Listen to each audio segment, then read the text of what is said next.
The mystery has been solved. The creator of the hole in front of my house is, drum roll please, an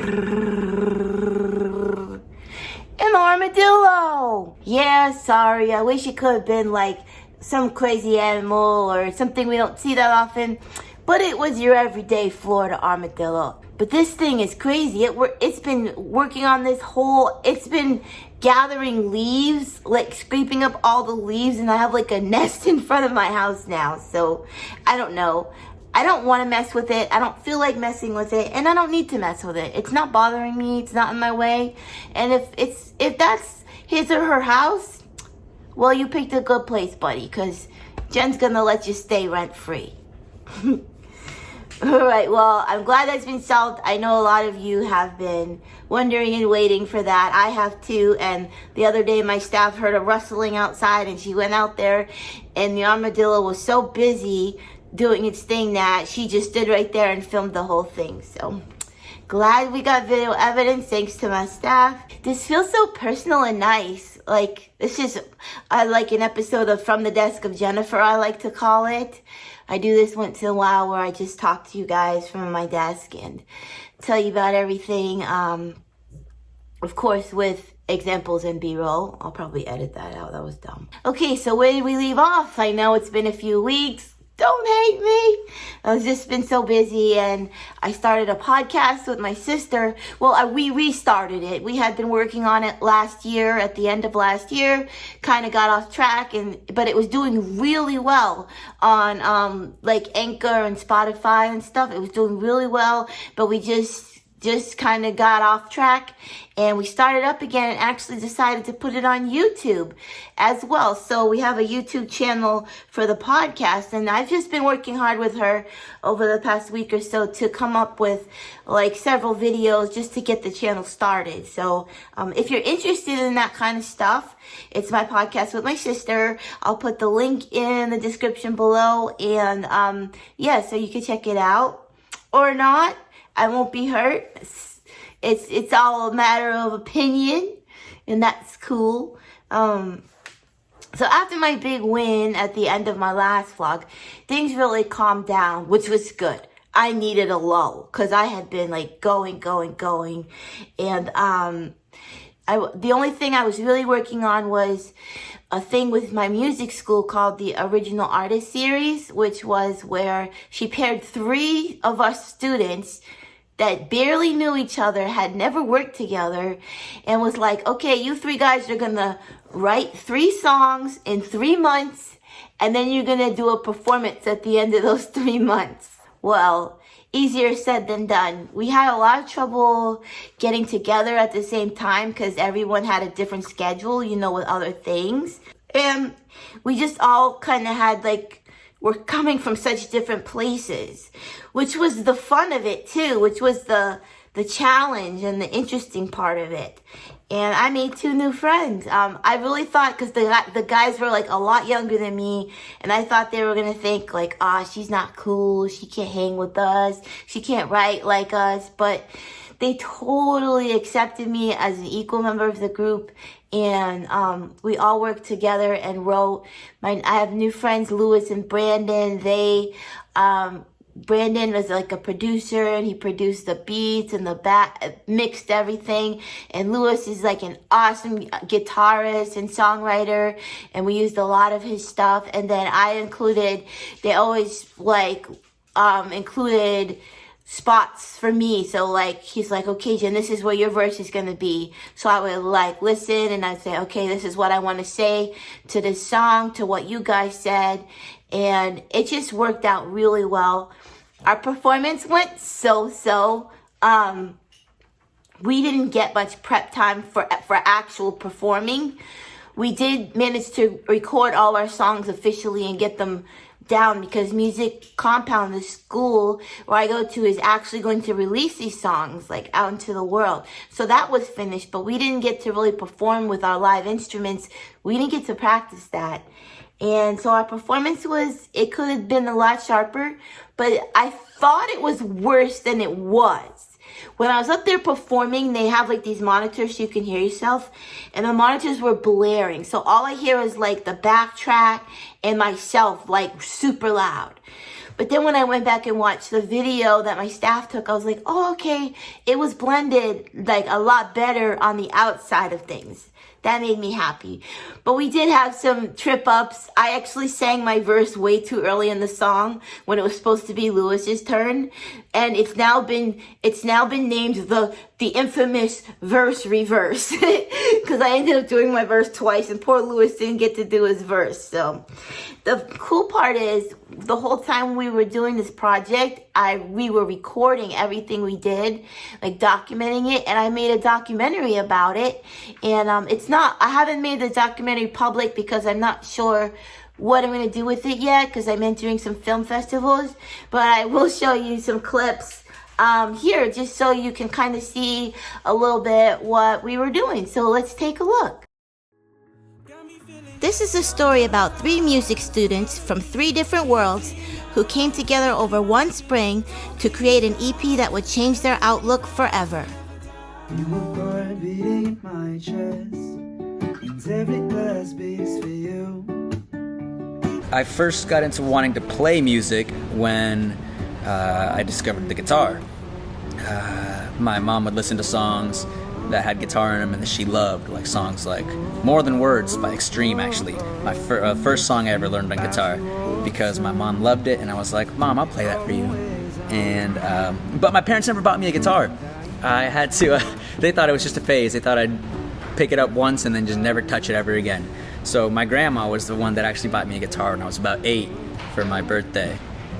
And they were absolutely right. I picked it up and never touched it again until I was about 12. Become the rain, become the ocean and back again. I love being in a musical environment with like-minded people that all love the same thing. So when I'm home, it's like people appreciate my music, but they don't understand it or the process or the love of it. But when I'm here, it's like everybody loves music and is obsessed with it. And so it's just an environment that I love to be at. I thrive in it.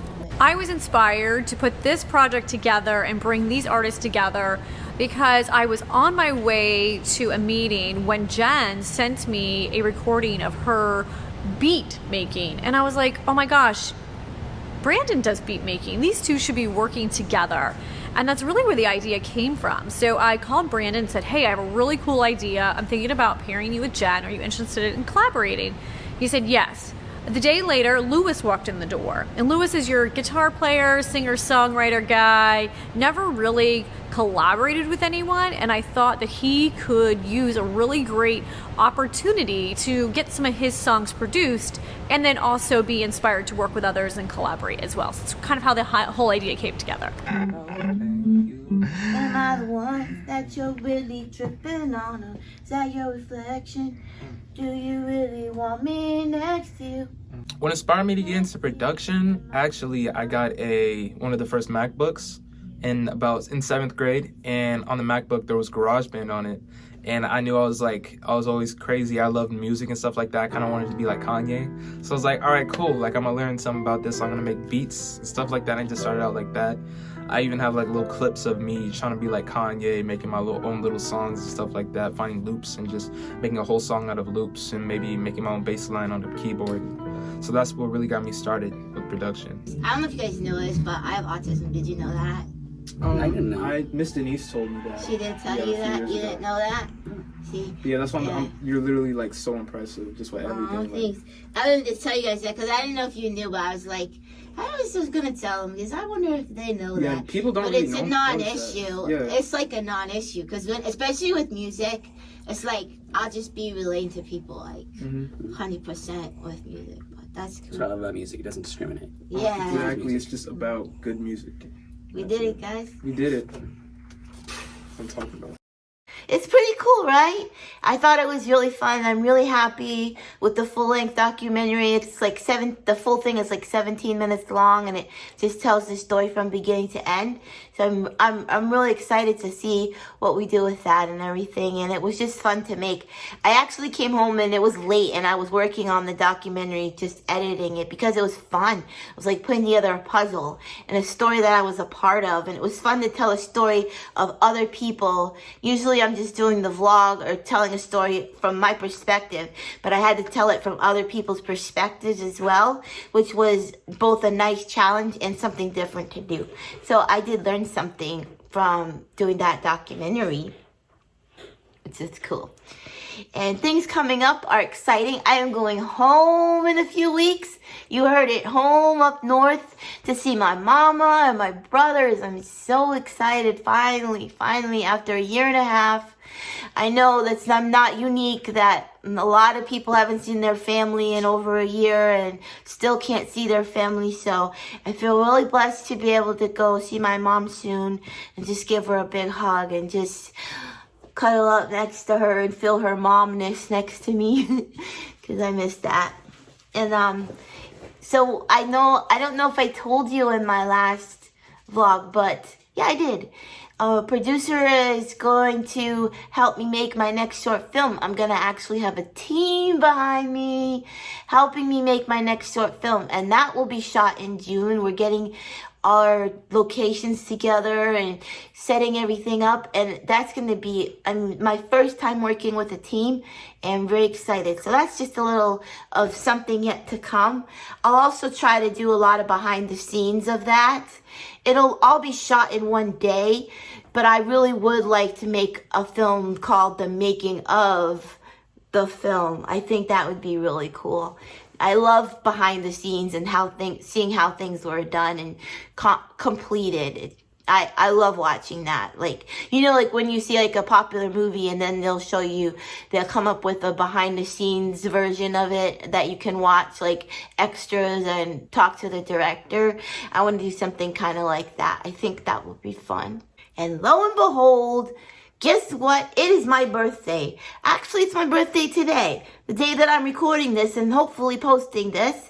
So yeah, I'm excited. I'm not excited to always keep getting older, because it never stops, man. But what's the alternative?